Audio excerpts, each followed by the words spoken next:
I have a sermon that I wrote and printed. I don't know what happened to it. It's like the earth opened up and swallowed it.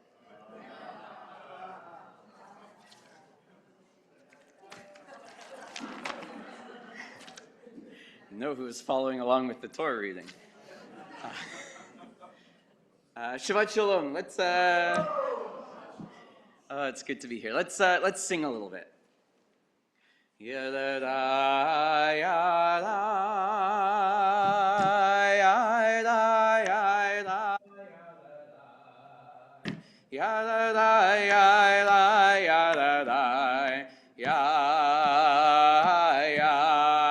that's part one.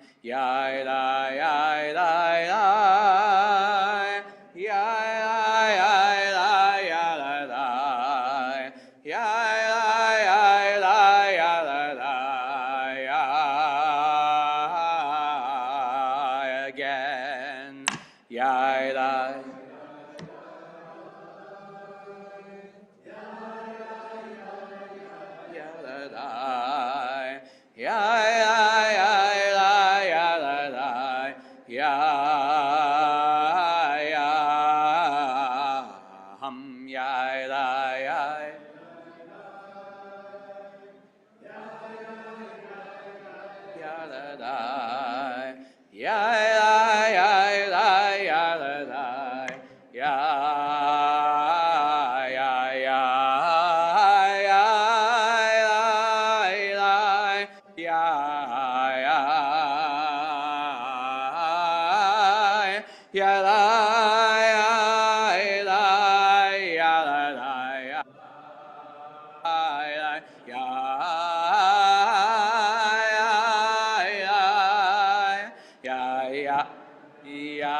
Now it goes down.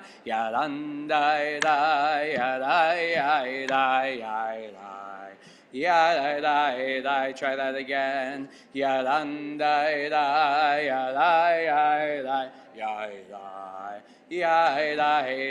Now we know it.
That was pretty good. I've been thinking a lot this week about Korach's followers. In our Parsha, Korach, an Israelite, a Levite, rises up in rebellion against Moshe, claiming that Moshe has overstepped his authority, joining with others who say the Israelites had it better in Egypt, and suggests that someone else, Korach maybe, should be in charge instead.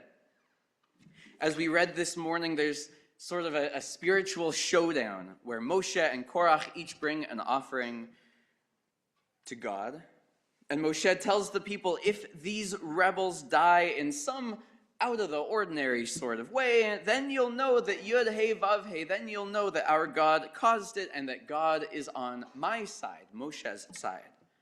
Sure enough, the ground opens up, Vatibaka ha'adama, vativla otam, and swallows them and their households, reconfirming Moshe's divine authority. Korach's rebellion ends in tragedy. He and his 250 followers are gone. And for what? It's not clear that they accomplish anything aside from making enemies, making noise, and slowing down the Israelites' travels. Korach was convinced that his cause was righteous. And equally astounding, there were 250 people who were ready to follow him there. And so I wonder about them. I wonder how the 250 felt. I wonder what motivated them. And I think it's a shame that they get swallowed up by the earth and we don't ever get to debrief with them or ask them these questions. Our tradition blames Korach for his actions. He is upheld as the example of bad disagreement or unrighteous interaction. And he certainly deserves the reputation he gets. But I'm not sure our questions should end there. People like Korach don't appear out of nowhere. They don't become successful on their own. Our tradition spends a lot of time discussing what Korach did wrong. But this week I find myself asking a different question, which is, how did Korach become possible? The first chapter of Mishnah Bava Kama deals with questions about who is responsible for different kinds of damage caused by animals. Ultimately, the Mishnah determines that when an animal causes damage, like breaking something, for example, while doing normal animal things, the owner is responsible to pay 100% of the damages.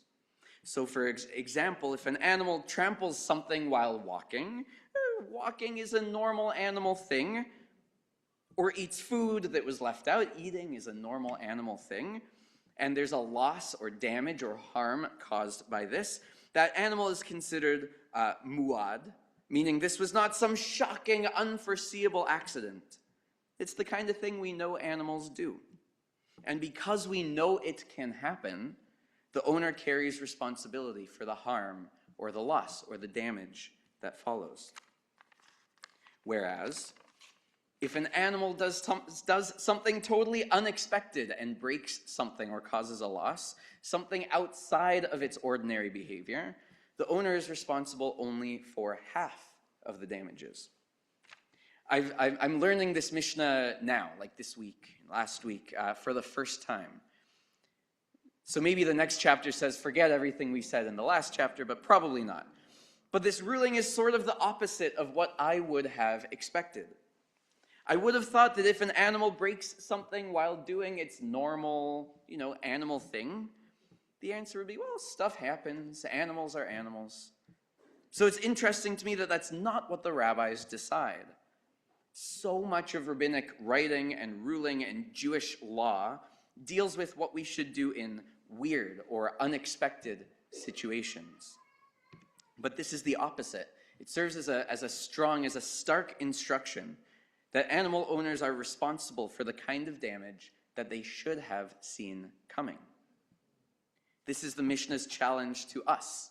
Ultimately, we too are responsible for the things that we should see coming.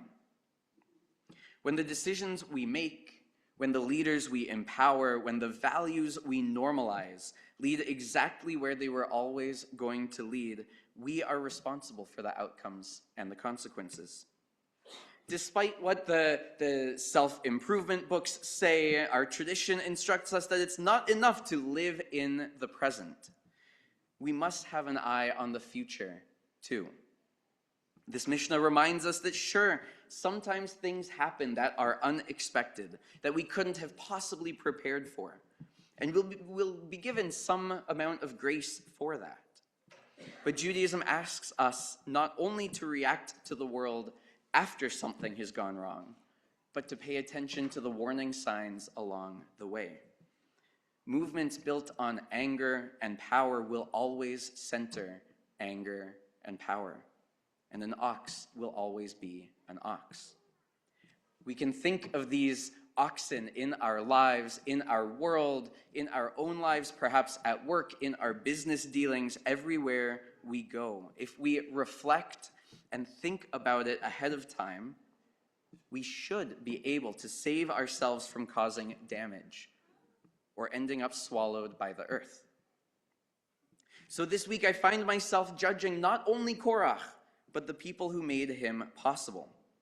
At least 250 Israelites who followed and supported him and lifted up his voice to challenge Moshe and by extension, God. What were they thinking? Did they really think Korach was the best, the most fit leader to rally Israel and bring them to the promised land? Or were they spurred on by his rhetoric and swept into his movement, thinking only about their short-term frustrations and not the long-term well-being of the people? We know very little about their individual thoughts. As I said, I think it's a shame. We don't hear much about them as people, aside from being known as Korach's followers, except for one, On ben Pelet.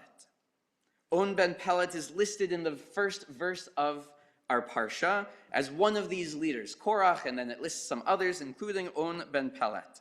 And then he's not mentioned again in the Parsha. His wife, whose name, as we might expect, is the wife of On ben Pelet, is not mentioned in the Torah. But Midrash suggests that she saved her husband by extricating him from Korach's crew. The rabbinic narrative imagines that she went to On and said, "What are you doing? You're not going to gain anything from this revolt. It's better to leave Moshe alone. Don't you see what's going on here?" And On ben Pelet agreed, but said, "What can I do? I've come this far." And so the wife of On ben Pelet, who really deserves a name, got him drunk so that he lay down and went to sleep. So when Korach's guys came calling to pick him up for the rebellion, they couldn't find him. When On ben Pelet woke up, Korach's rebels had already been swallowed by the pit. This midrash is so important because it illustrates the Mishnah's ideal. Instead of falling into the same trap as Korach's followers, On ben Pelet's wife pauses, looks beyond the excitement of the moment, and asks, where is this actually going? The Talmud asks, who is wise? Eiden mitkare chakim. And the rabbis answer, haro'eh et hanolad. One who sees and anticipates the consequences of their behavior. To the rabbis, wisdom is not just intelligence. It's not just knowing a lot of things, but it's foresight, discernment. Wisdom is the ability to pause long enough to ask, don't you see what's happening here? The tragedy of Korach is not really just Korach. There will always be Korachs. The tragedy is the 250 who followed him. 250 people who could have stopped and asked, like On ben Pelet's wife, don't you see what's happening here? Because maybe Korach was mu'ad. Maybe by the time the earth opened up, it wasn't out of nowhere. Maybe it should have been an expected, foreseeable event. The Mishnah reminds us that when we know where something is headed, when we can reasonably expect an outcome, we have an obligation to respond, to act, and to stop it. Our parsha is a lesson in our responsibility to be ro'eh et hanolad, to see what is being born before it arrives, to ask not only what do I need right now, but also what future am I helping to create. So may we have the wisdom to recognize what paths we are on.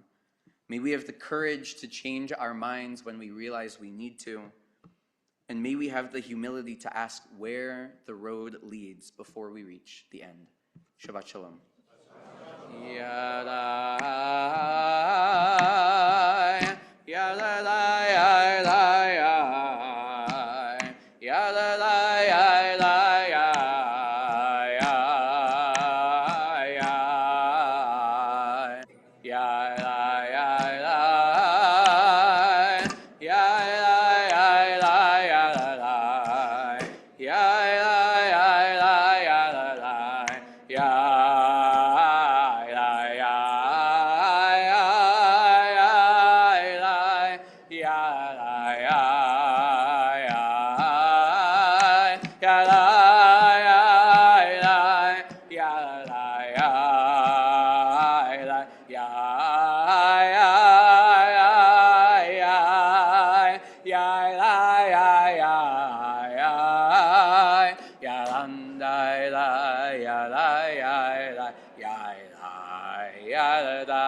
We have to practice that again. Yadandai dai, yadai yadai, yadai yadai dai, yadandai dai,